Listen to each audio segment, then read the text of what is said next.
Here's the recipe that I cook in this video. Feel free to screenshot, write it down, or copy from the description. A simple weeknight jarred pasta and meat sauce can be made much better with just a few simple tips, which I will go over in this video as they come up. Any of these tips can be eliminated if the time or ingredients are not available.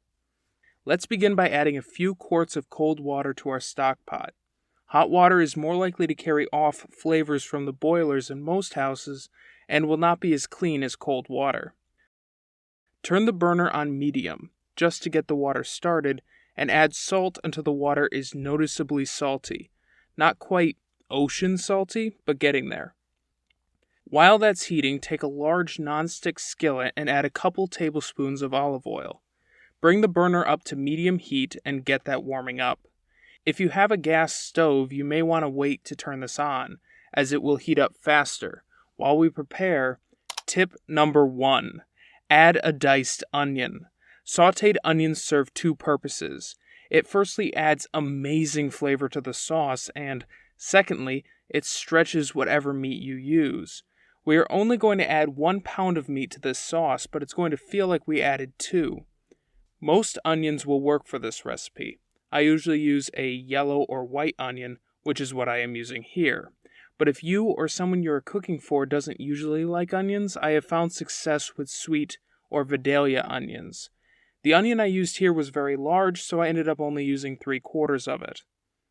Once you have the onion diced, add it to the hot olive oil. It should sizzle as you add it in.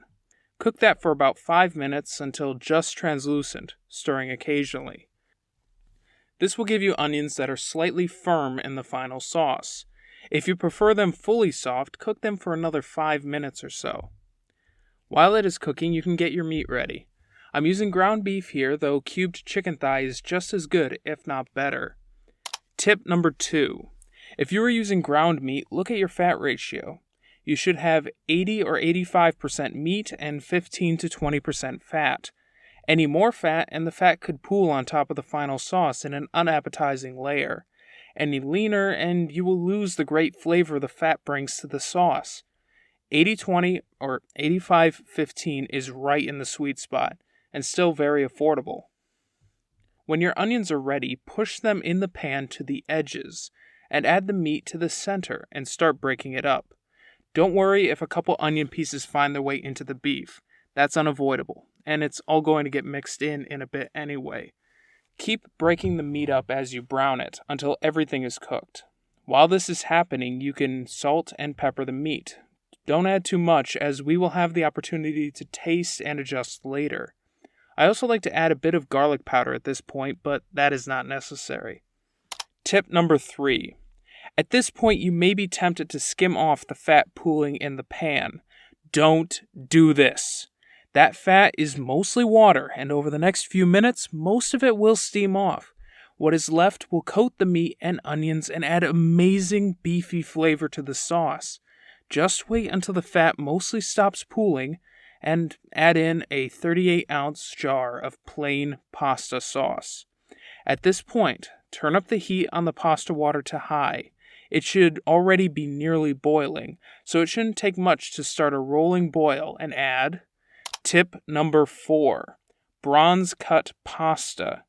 This type of pasta, available in most traditional pasta shapes, is only $1 or $2 more expensive than the regular stuff, and has better texture.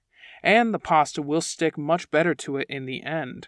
Worth buying if your store has it. While that is cooking, we can...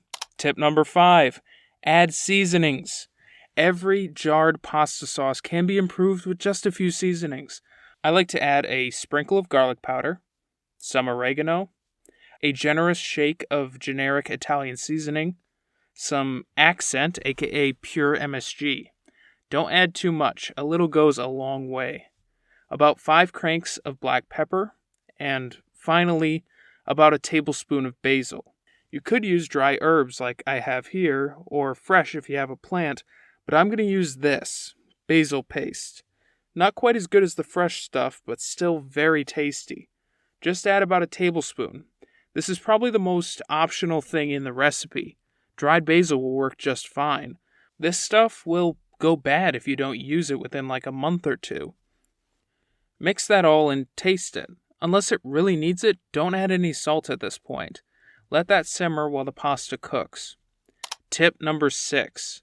Once the pasta is nearly done, take your ladle and add about a quarter cup of pasta water to the sauce. This will add salt, but more importantly, starch from the pasta. This will bind the fat and allow the entire mixture to come together into a stable sauce that won't separate into a puddle under your pasta on the plate. At this point, the pasta sauce is done.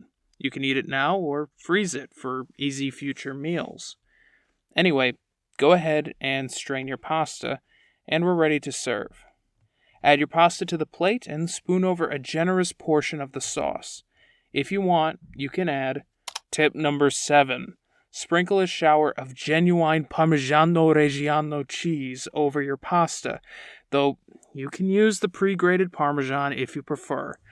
I like to add one more crank of pepper over the top, and that is done. This is the first in my series of videos on practical recipes for weeknight meals.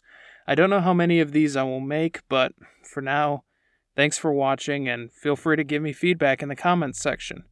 Next week, I hope to show you how to make your own egg noodles to go with any leftover pasta sauce from this week.